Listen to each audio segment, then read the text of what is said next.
Hey guys, Melissa here. In this video, I'm going to tell you what I know about wires. I've gotten a lot of questions about wire and requests to do a wire video, so here I am.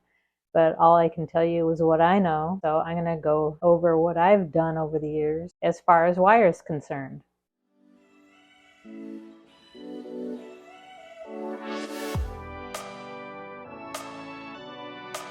So I'm going to go over wire types, wire gauges, wire hardness, what that means, and wire shape. Let me quickly go over wire types. I'll tell you what I started off with and what I'm working with now. When I first started, the reason why I started was I was at a Silpata jewelry party with my mom, and they have real sterling silver and gemstone jewelry, which I like because I don't like the, paying high prices for, what do you call it? Fashion jewelry or whatever. It was real metal and real gemstones, so I like that. But it was pricey as well, so I was thinking I can learn how to make this myself, especially the wire wrapping and the wire loops and stuff like that. So I looked into it. Of course, you go to Michael's and you get what you can get there as far as tools and wire and whatnot. I still have my box of base wire.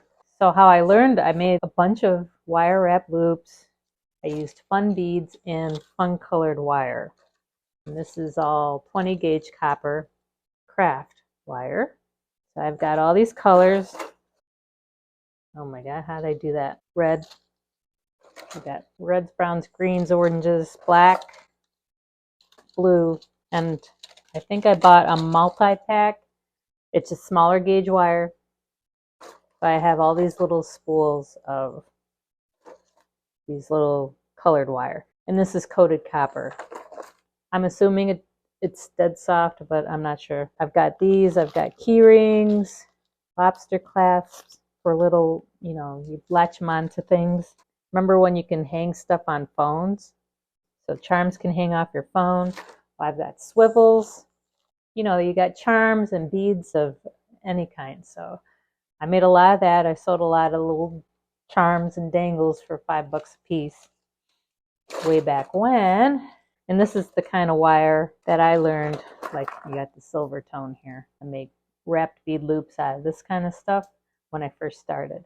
And you know what? I was seeing all these bare copper designs online, but I don't remember finding bare copper wire to purchase anywhere online. It was hard to come by. This is back in 2005, 2006, 2007, somewhere around there. But I went to the hardware store, and look what I got here. If I wanted a small gauge wire, you get this plastic coated wire with the multi strands there. It's probably like a 22 gauge. Look at all that. But I had to strip the plastic off and then untie all these little strands. What a pain in the ass. And then if I wanted a larger gauge single wire, I got this. This is probably an 18 gauge in there, wire stripper. So much fun. Too much work. So yeah, that didn't last long. So I really didn't get into copper back then. I really liked the sterling silver. And gold fill wire was really popular back then too. So I bit the bullet and I bought sterling silver and gold fill wire. And that's what I learned on. I've only recently bought copper wire and I love it because I don't feel guilty. I wouldn't say wasted, but learning new skills, weaving. I never woven anything way back when I started. That took up way too much wire, and sterling silver, no way. My fancy dancy setup to store my wire, it's this. My first Fire Mountain Gems order. Look at this big box I got. So in here, that's where I store all my wire. My bags of coils, mostly from Monster Slayer. I bought a lot from Monster Slayer. I still do too. They're a little bit cheaper. So I got a bag of half round of various sizes, probably 18 gauge to 22 gauge.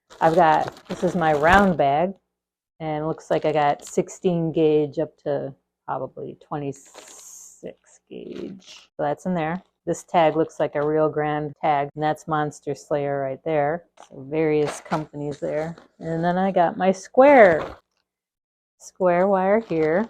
Looks from 16 gauge up to, I'm sure, 24 gauge square wire in here. This bag here is all my, what do you call it? Pure silver wire, because I did start wire fusing at one point. I'll wire fuse a little bit, but you need pure silver for that. And I've got a 10 gauge here, which you get a piece like that and it's super expensive. And all the way up to like 22, where I can make bald head pins without them getting the fire scale like you do with sterling silver. And I don't have to use pickle. So this is my pure silver. And down here under the pure silver, I've got my gold fill. I've got squares, half rounds, and rounds. Down here, oops.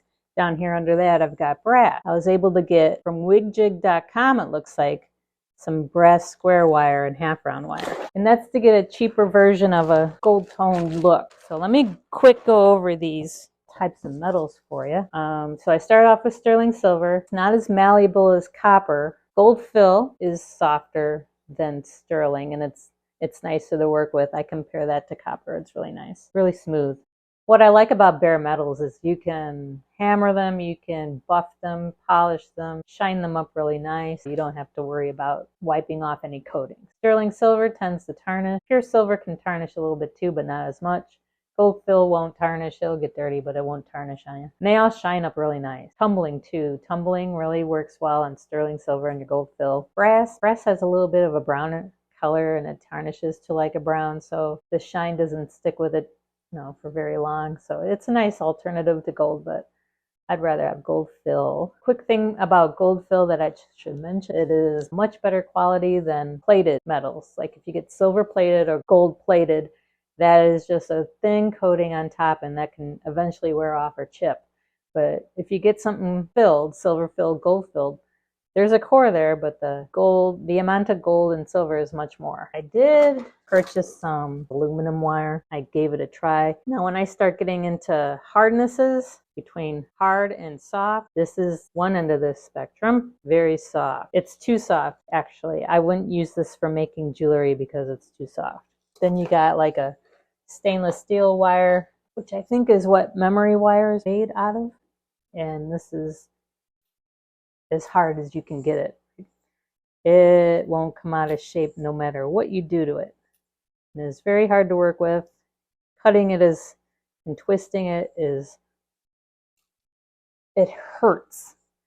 So this is memory wire. I forgot to look that up. But as far as stainless steel wire, I don't purchase that. And I've heard of argentium silver too. I'm not familiar with that either, but I think it tarnishes less, but I'm not sure about the hardness of that either. And I briefly went over like the craft and artistic wire, which all has a coating on it, which could scratch or buff off eventually. You gotta be careful while making things with those kind of wires. Try not to scratch it because you can't buff it out.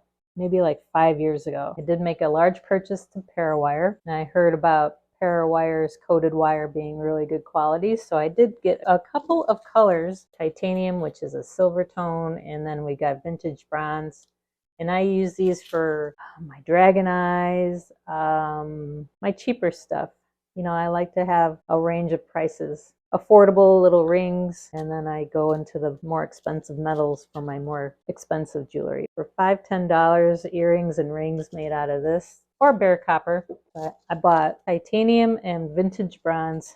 I got, I think, 16 gauge all the way up to 28 gauge. And then I made a large purchase from Parawire of their bare copper wire. So this will tarnish. You can oxidize it and you can buff it and everything if you scratch it. And they come in these little spools. These are the size spools you get from Parawire. And I got 12 gauge all the way up to 28 gauge round to get me started. I just ordered the pound spools from Grande. I'm running out of 18 gauge, well, almost, but I am running out of 20 gauge. So if you want a lot of copper, get from Grande. This is the 20 gauge round copper from them, and it's a pound spool. This will last a long time. So that's the difference between Parawire and Grande. Monster Slayer, I'm not sure they deal much in copper, so I don't buy from them. One mistake I made, I saw Parawire had half round wire in copper.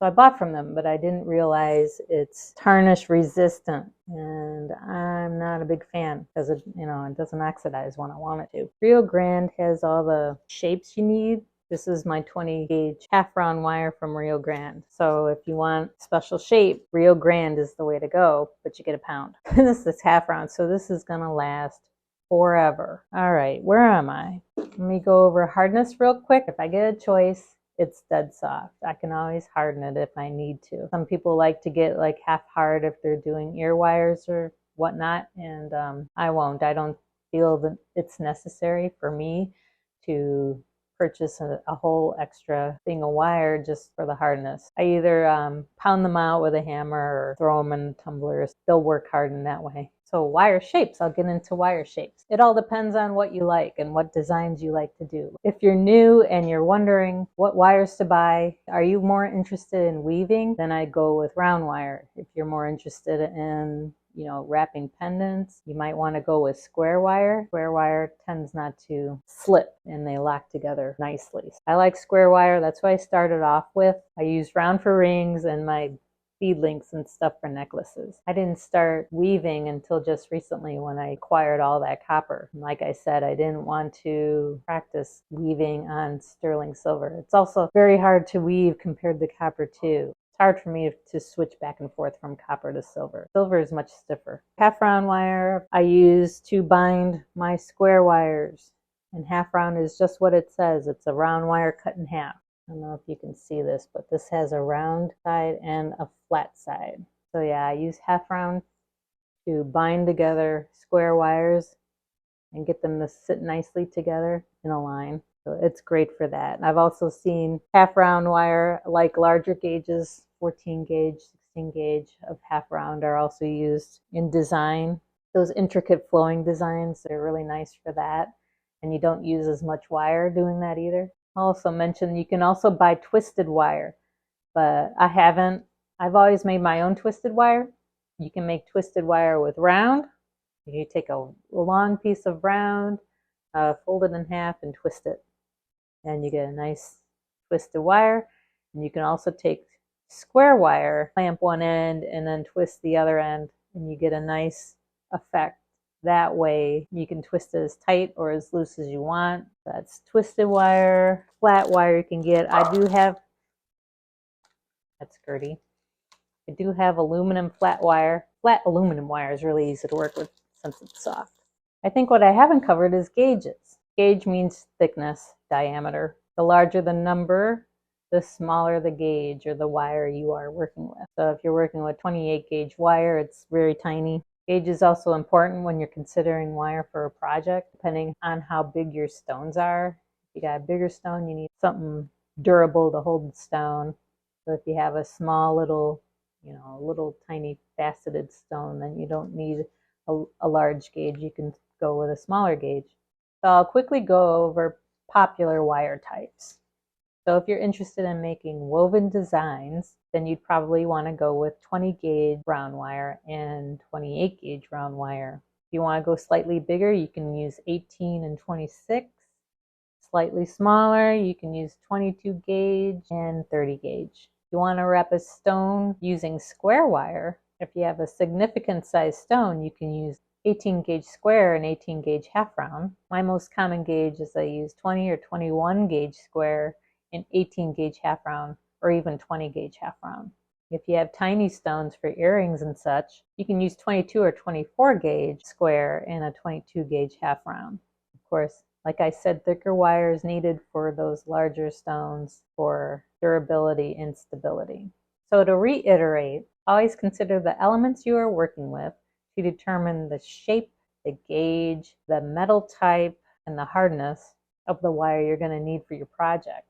And don't be afraid to experiment with different designs and different styles. Like me, I used square and half round wire for a long time. I didn't start wire weaving until recently when I bought a bunch of copper wire. And just remember, the key to becoming a skilled wire wrapper is to practice. And start simple. Don't get frustrated. Start simple and work your way up. You'll get there. So if you like this video, give me a thumbs up. Leave me a comment. Let me know what you thought. Subscribe if you haven't already. Have a great week, and I'll see you in the next one.